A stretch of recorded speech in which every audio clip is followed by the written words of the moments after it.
Tonight, we wander into the hidden lives of medieval women, from Alewives brewing in smoky cottages, to midwives guiding new life into the world, to noble ladies and nuns shaping history in quiet, powerful ways. If you enjoy history as a gentle journey, perfect for relaxation, reflection, or drifting peacefully into sleep, this channel is made for you. Each video unfolds like a tapestry, weaving forgotten voices, forgotten places, and forgotten moments back into memory. Don't forget to subscribe to Bedtime's Sleepy Historians so you never miss a story. Tap the bell icon to be the first to join each journey into the past. Let me know in the comments where in the world you're watching from. It's always a joy to see how far these quiet stories travel. Whispers behind stone walls. The chronicles of kings and knights are loud, filled with battles and banners, but the lives of medieval women often slip through the cracks, like soft voices lost in a noisy hall. Yet in every village, abbey, and manor, they shaped the world in ways quieter but no less enduring. Picture the dawn over a small market town in the 14th century. The streets are empty but for a lone woman hauling a bucket from the well, her breath rising in the cold. She is an alewife, brewing beer in her cottage for neighbors who will need it more than bread itself. Not far away, another woman tends to her herbs by the garden wall, leaves for easing childbirth, flowers for calming fevers. She is a midwife, the quiet keeper of life and death in her community. Their names rarely appear in the scrolls of kings, but their work was known to everyone around them. A knight might boast of slaying an enemy, but it was an alewife who kept his belly full of drink, a midwife who ensured his children lived past infancy. And still, these women walked a narrow path, celebrated when their skills were needed, scorned or accused when fortunes turned sour. Some lived within convent walls, copying manuscripts or ruling estates with the authority of abbesses. Others labored in fields, carried baskets to market, or stitched clothes late by candlelight. Their lives were stitched from routine, necessity, and quiet resilience. To enter their world is not to hear the clash of swords, but the softer rhythms of everyday survival, the bubbling of ale pots, the cries of newborns, the shuffle of feet at a spinning wheel, the murmur of prayers whispered in the night. This is the hidden story of medieval women, alewives and midwives, beguines and ladies, saints and sinners, whose secret lives built the unseen scaffolding of the Middle Ages. The alewife's hearth. Step inside the low, timbered cottage of a medieval alewife, and you are greeted not by silence, but by the hiss of boiling water, the thick scent of malted grain, and the smoky haze of a fire kept alive since dawn. Brewing was a woman's craft long before it became an industry, and for many, it was as vital a task as baking bread. The alewife began her day early, hauling water from the well and heating it in a wide cauldron. Barley or oats, steeped and mashed, released their earthy sweetness into the bubbling brew. Sometimes her children stirred the pot, sometimes her husband carried wood, but the craft itself was hers, handed down from mother to daughter in long, unbroken lines. When the brew cooled, yeast, often wild, caught from the air or passed from neighbor to neighbor, breathed life into it. The alewife watched the froth rise, a sign that the drink would be hearty enough to fill mugs in the tavern or bowls at the supper table. Ale was not luxury, it was necessity, safer to drink than most water, filling bellies with warmth when bread was scarce. Her cottage doubled as an alehouse. Benches scraped against floors as neighbors gathered, their coins exchanged for mugs foaming with thick, cloudy ale. Gossip flowed as freely as the drink, harvest failures, marriages arranged, feuds simmering. The alewife was not just a brewer, but a keeper of her village's pulse. Yet her trade was precarious. Too weak, and the ale soured her reputation. Too strong, and officials accused her of cheating weights or corrupting morals. Authorities fined alewives more than any other traders, and satirical images sometimes painted them as greedy or deceitful. Still, without them, village life would have run dry. By her fire, amid cauldrons and chatter, the alewife bridged necessity and community. Her brewing was not just labor, it was survival, a craft on which the medieval world quietly turned. The midwife's vigil. If the alewife kept the village fed and warm, the midwife stood at its threshold between birth and death. Her world was one of hushed chambers, flickering candles, and the cries of women laboring through the long hours of the night. The midwife carried no sword or shield, yet her hands were as steady as any knight's. She arrived at cottages when doors swung open in panic, summoned by husbands pacing outside or mothers already kneeling in prayer. Within, she calmed the expectant mother, her voice low and practiced. A basin of warm water, clean linens if they could be spared, herbs gathered from her garden, all were part of her simple, vital arsenal. She knew the properties of pennyroyal and sage, of chamomile and rue. Some leaves eased pain, others helped coax reluctant bodies into labor. She whispered prayers as she worked, calling on the Virgin Mary, Saint Margaret, or local saints whose relics were said to shield both mother and child. Yet beneath the prayers lay knowledge born of experience, years of watching, of guiding, of holding new lives in trembling arms. Not all her work ended in joy. The midwife knew stillbirths, fevers, and the grief of mothers who never rose again. When death came, she washed the bodies, offered comfort to the living, and bore the unspoken burden of failure. To her neighbors, she was both healer and mourner, a witness to life's fragility. Her role was honored, but also fraught. Success earned her gratitude, failure could draw suspicion. In fearful times, some whispered of witchcraft, claiming that herbs were spells and prayers a mask for darker dealings. Yet even those who feared her called for her in their hour of need, trusting her hands when there was no one else. The midwife lived in that fragile space between reverence and doubt, carrying both in equal measure. But in truth, she was the keeper of beginnings, the one who opened the door to life, again and again, in countless shadowed rooms across the Middle Ages. The cloistered world of nuns and abbesses. Not every medieval woman brewed ale or delivered children. Some chose, or were given, to live behind stone walls, wrapped not in homespun wool but in habits of plain cloth. The convent was a world apart, and within its quiet cloisters, women found both constraint and freedom. Life in the convent followed a rhythm of bells. At dawn, the sisters rose for prayers in the chapel, their voices weaving psalms that echoed softly through stone corridors. Hours of labor and study followed, copying manuscripts by candlelight, tending gardens that supplied herbs and food, caring for the sick in infirmaries where herbs and devotion mingled into healing. For some women, the convent was a refuge. Widows, weary of wars and household burdens, entered to find peace.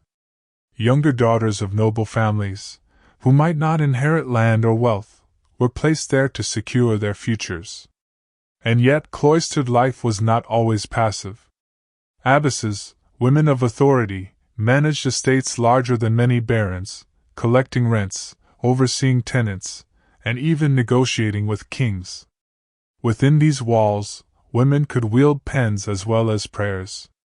Illuminated manuscripts bear the marks of nun scribes, their artistry rivaling that of monks.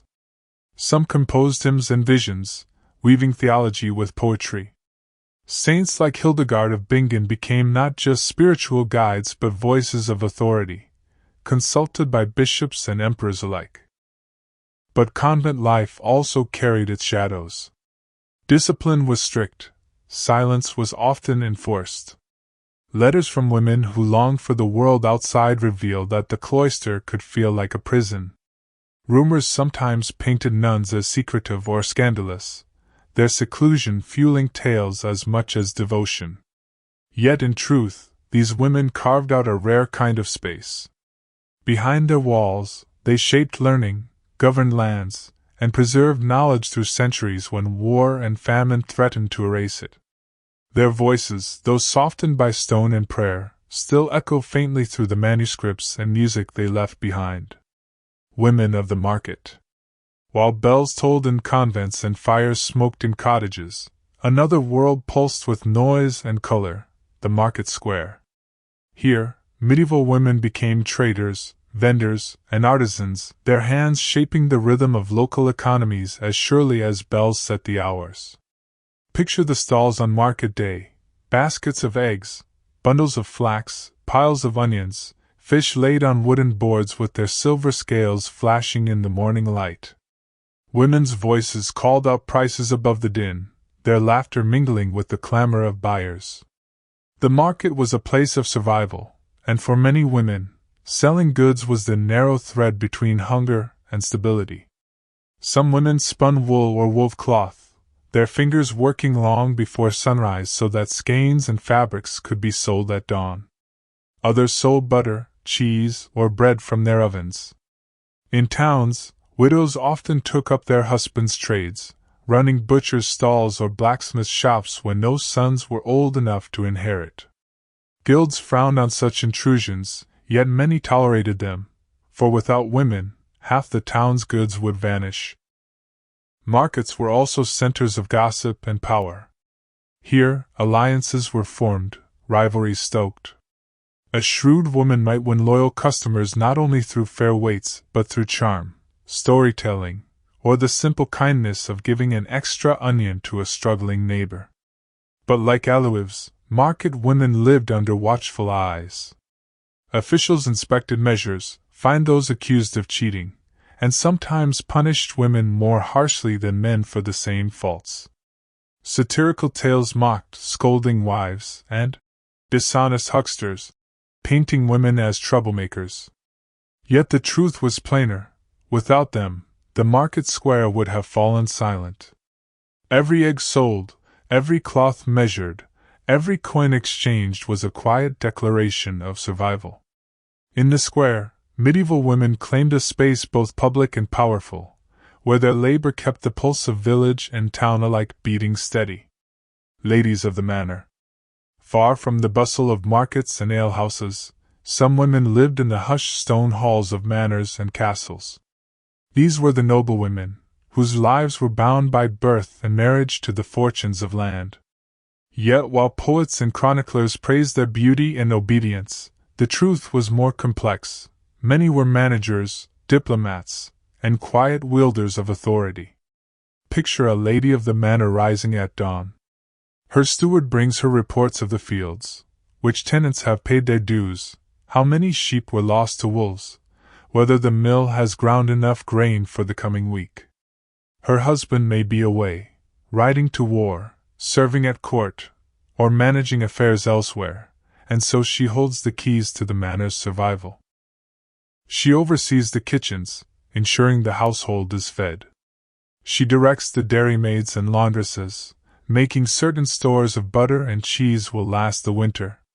She hears petitions from peasants, requests for wood from the Lord's forest, disputes over grazing rights. A noblewoman might also be responsible for arranging marriages among retainers, or lending coin when the village church roof needed repair. Beyond management, she was often a patroness. Monks copied manuscripts because noblewomen supplied them with parchment. Chapels gleamed with embroidered altar cloths sewn by noble hands. Sometimes these women even corresponded with kings or popes, shaping policies in subtle ways through letters and gifts. Yet their lives were not free. Marriage was seldom a matter of choice, it was alliance. A young girl might be sent at 12 to wed a man thrice her age, carrying with her a dowry of land or silver. Her worth was measured in lineage, fertility, and the heirs she bore. If she failed to produce sons, whispers could erode her standing, no matter her skill in governance. Still, noblewomen carved out spaces for themselves. Chronicles remember Eleanor of Aquitaine riding in armor during the Crusades, or Countess Matilda of Tuscany leading armies in defense of the Pope. But even lesser-known women left their mark, through the ledgers they kept, the disputes they settled, the very survival of estates under their care. To the world outside, they were symbols of grace and obedience.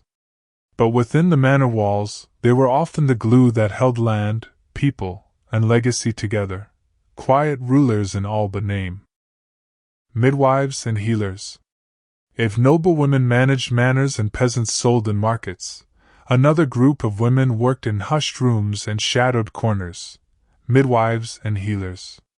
Their world was one of whispered prayers, steaming herbs, and the cries of labor. For centuries, they were guardians of birth, caretakers of the sick, and repositories of knowledge passed from one woman's hands to another's. Midwives entered homes in the dead of night, carrying baskets filled with linen, oils, and charms. They knew the rhythms of women's bodies better than most physicians, who were often barred from witnessing childbirth. With steady hands and calm voices, they delivered children by firelight, tying cords and washing newborns in bowls of warm water. They also presided over baptisms when priests could not arrive in time, whispering holy words over tiny heads to ensure no soul slipped into limbo unblessed. Beyond childbirth, healers brewed remedies from roots and flowers gathered in hedgerows.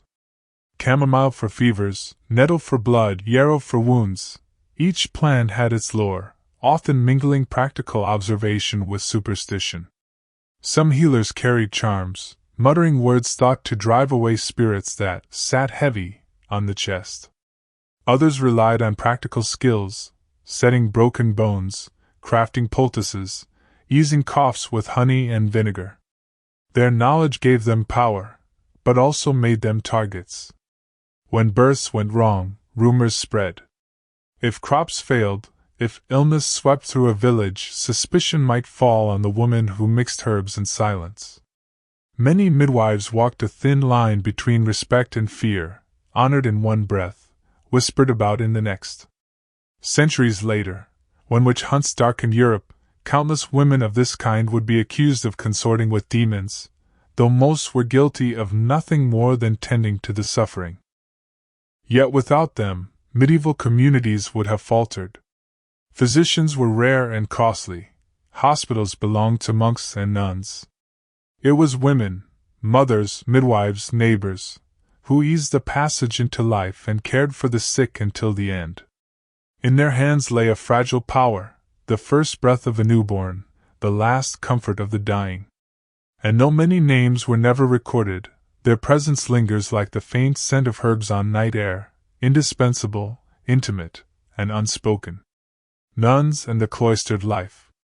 Within stone walls draped in ivy, behind wooden doors barred to the outside world, another kind of medieval woman lived, a nun.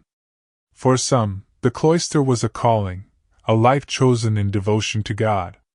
For others, it was chosen for them, a dowryless daughter placed in a convent because her family could not afford a marriage or sought spiritual prestige through her vows.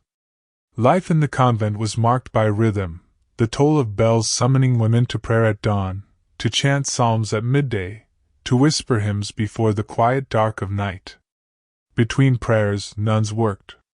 They tended gardens heavy with herbs, copied manuscripts in careful script, spun wool, or embroidered vestments for priests. Their hands labored while their voices rose in sacred song, weaving a life of discipline and reflection. Yet convents were not prisons. Within these walls, women sometimes found freedoms unavailable outside. They could learn to read and write, becoming custodians of knowledge in a world where literacy was rare for women. Some corresponded with kings and bishops, advising on matters of faith and even politics. The abbess, often a woman of noble birth, wielded authority like a lord, managing lands, collecting rents, and overseeing servants. Still, there was tension between the ideal and the reality. Chronicles praise nuns for piety and silence, yet records whisper of missteps, sisters slipping out to festivals, letters exchanged with men, disputes over inheritance carried into the cloister. Human hearts beat even beneath the veil. And there was beauty too. Convents nurtured art, illuminated books glowing with gold leaf, altarpieces painted in vibrant hues, chants echoing with haunting harmony. In some ways, the cloister was a cradle for creativity, sustained by the devotion of women who offered their talents as prayer. For many medieval women, the convent was both refuge and boundary. It was a world apart, where silence could be suffocating, but also where knowledge and authority could quietly bloom. Within the hush of cloisters, women carved out spaces of influence that reached far beyond their walls, reminding us that devotion was never the only story to be told. Shadows and superstitions. Not every story of medieval women was one of work, devotion, or quiet power. Some lived under a constant shadow, the burden of superstition and suspicion. In a world where storms, sickness, and famine had no easy explanation, women were often made the vessels of blame. Whispers spread quickly. A midwife who lost a child might be called careless, or worse, accused of witchcraft. A widow who managed her land too well might be rumored to consort with dark forces. Even a woman who spoke too freely, or laughed too loudly in public, risked drawing attention in a culture where silence was prized. Old folk beliefs clung to daily life. Villagers tied charms against the evil eye, muttered prayers to ward off curses, and burned herbs to banish spirits. Women, as keepers of household lore, stood at the heart of these practices. They could be revered for their wisdom, yet if misfortune struck, the very same knowledge could turn them into suspects. Records from courts reveal cases where women were fined for gossip, for quarrels, for slanderous tongues. Words themselves carried danger when spoken by a woman. The belief lingered that women's voices could stir discord, that their chatter could unravel peace.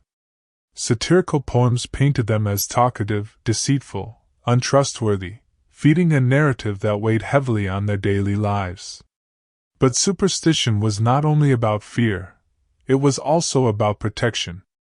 Women wore amulets against childbirth pains, stitched holy words into clothing, or hung sprigs of herbs in doorways. Mothers whispered charms over cradles, hoping to keep their children safe through fragile winters. This double edge, reverence and suspicion, was a constant presence.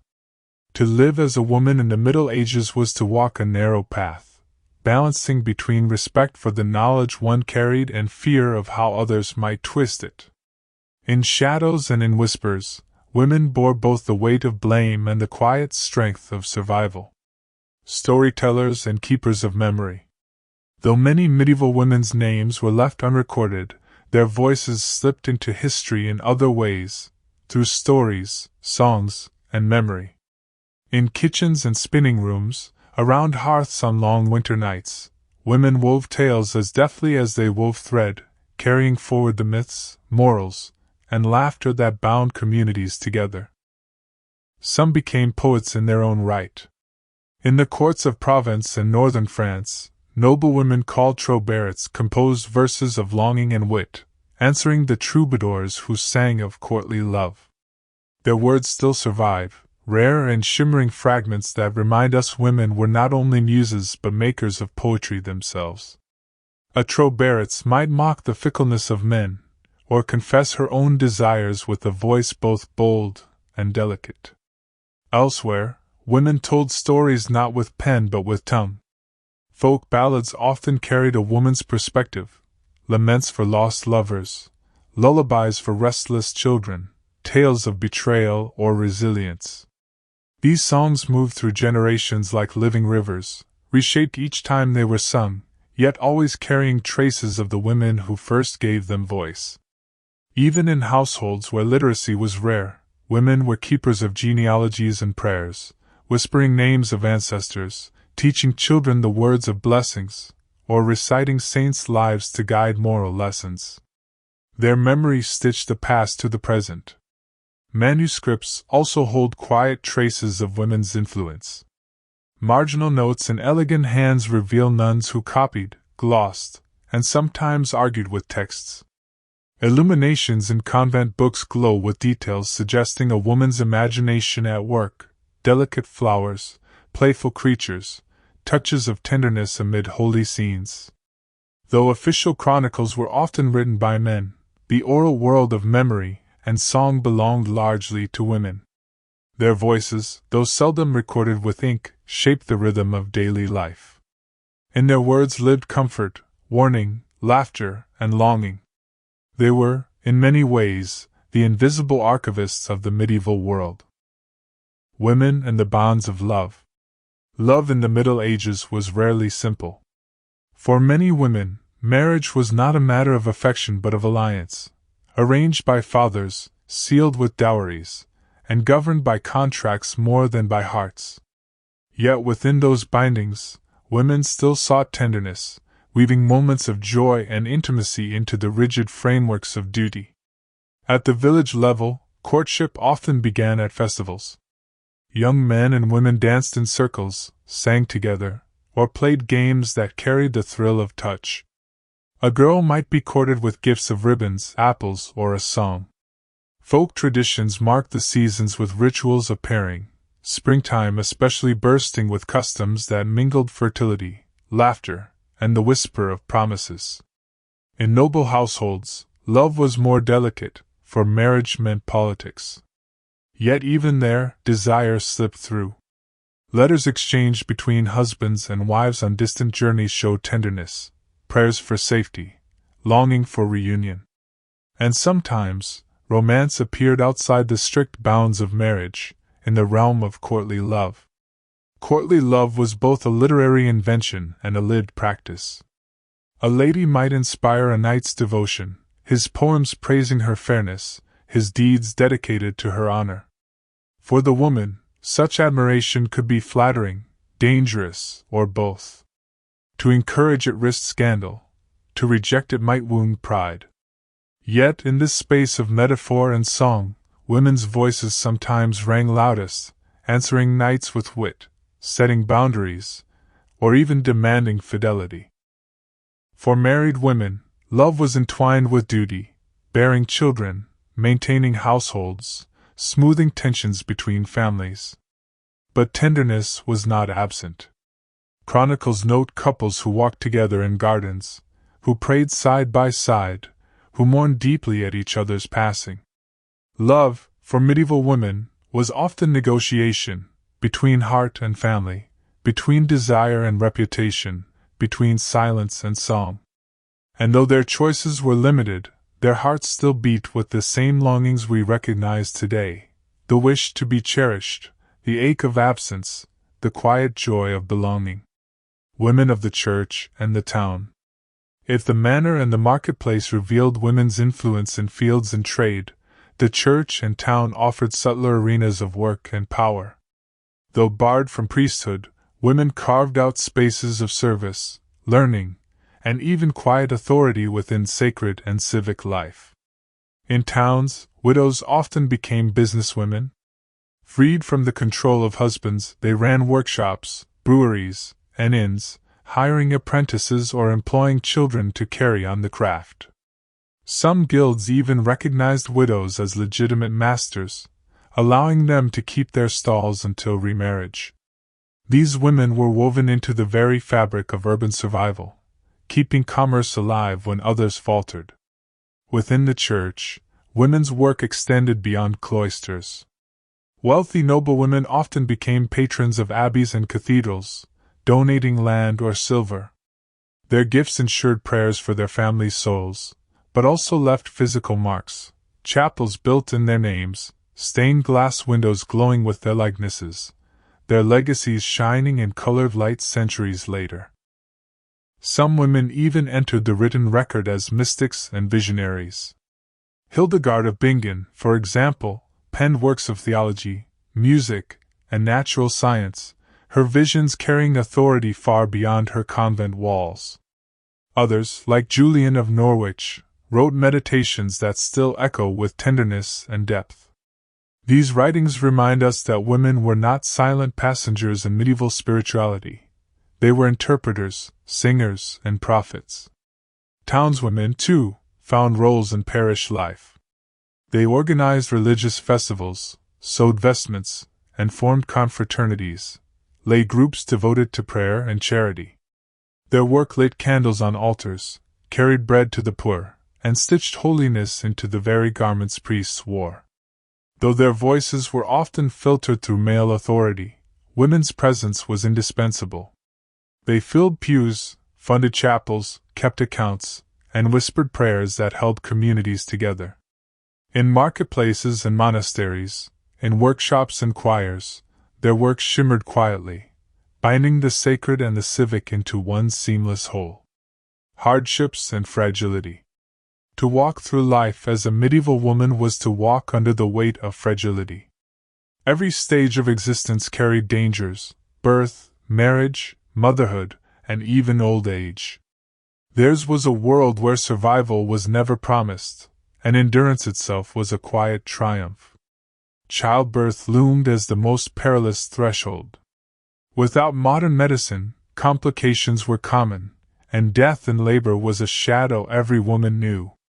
Midwives did what they could: herbs, prayers, whispered charms.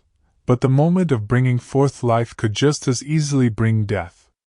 Women often wrote wills when they felt the first pangs of labor, knowing the cradle and the coffin were never far apart. Hunger, too, stalked their days. Bad harvests brought famine, and in those times, mothers were known to give their portions to children, growing hollow themselves so their little ones might live.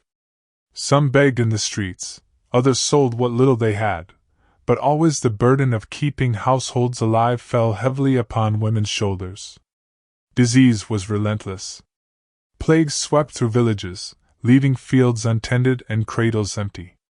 Women became caretakers of the sick, exposing themselves to illness as they tended fevers, washed bodies, and whispered prayers over the dying. For many, sorrow was as common a companion as joy. Hardship also came in the form of law and expectation. Women were often bound to obedience, first to fathers, then to husbands. Legal records show women punished for thefts of food, fined for nagging tongues, or stripped of property when widowed without heirs. Their rights were fragile, often dependent on the goodwill of men. And yet, in the face of such fragility, women endured. They stitched, brewed, sewed, prayed, birthed, buried, and carried life forward. Their strength was rarely celebrated in chronicles, but it was lived in the quiet resolve of daily survival.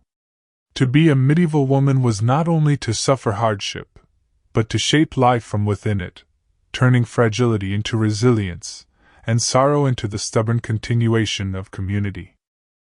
Festivals and moments of joy. For all the weight of duty and hardship, medieval women also knew joy. Festivals burst into their lives like bright lanterns against the long dark of toil, giving them days when the rules bent, the burdens lightened, and laughter carried farther than sorrow. On feast days, women joined processions winding through streets, banners fluttering, incense curling into the sky. Bells rang, choirs sang, and for once, work was set aside. Women dressed in their finest, the best wool gown, a bright ribbon, perhaps a borrowed brooch, and walked arm in arm with neighbors. In such moments, even the poorest shared in a sense of belonging to something greater. Carnival, with its masks and dances, let women slip into roles forbidden in daily life. Some played tricks, others danced in circles until dawn, tasting a freedom seldom offered. Weddings, too, filled villages with song and dance, where women's laughter mixed with the pounding of drums and the stomping of feet on wooden floors. For a time, the weight of arranged marriages and dowries gave way to music, food, and shared delight. At harvest festivals, women laid garlands on sheaves of wheat, thanking the earth for her gifts. They sang as they worked, their voices blending with men's in a harmony of relief that the year's survival was secured. Even in famine years, some ritual of thanksgiving endured, a stubborn defiance against despair. Inside homes, joy lived in smaller forms. Lullabies whispered to infants, stories shared by the fire, needlework stitched with patterns of beauty even when cloth was scarce. A jug of ale passed among friends, a song hummed while spinning wool, a smile exchanged over market wares, all these wove light into the fabric of long days. Festivals and rituals did not erase the hardships, but they softened them, reminding women that life was not only burden but also music, laughter, and fleeting wonder. In joy, as in sorrow, they found ways to keep going, passing strength like a candle flame from one generation to the next. Legacies in silence and song. As centuries slipped by, many names of medieval women dissolved into silence, their stories unrecorded, their faces unknown. Yet their presence remains, stitched into the very fabric of history like threads too fine to see yet impossible to remove.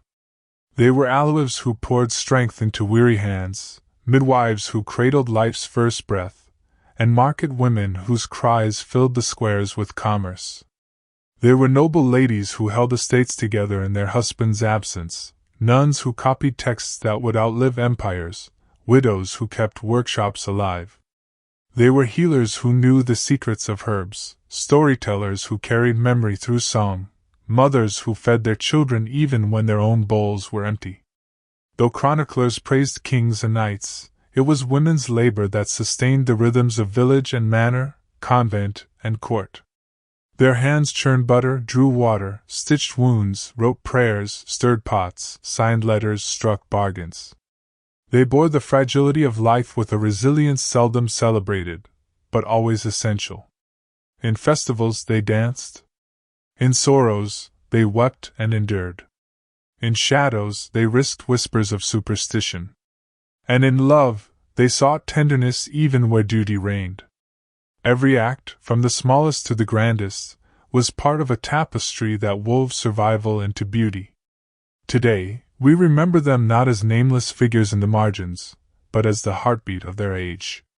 Their legacy lies not in crowns or battles, but in the quiet insistence of life carried forward, through song, through labor, through faith, through resilience. The secret lives of medieval women were never truly secret. They are there, in every manuscript margin, every lullaby's echo, every chapel window, every field still tilled. And if we lean close enough, we can still hear them, voices rising softly through time, reminding us that history is never only written by those who ruled, but also by those who endured.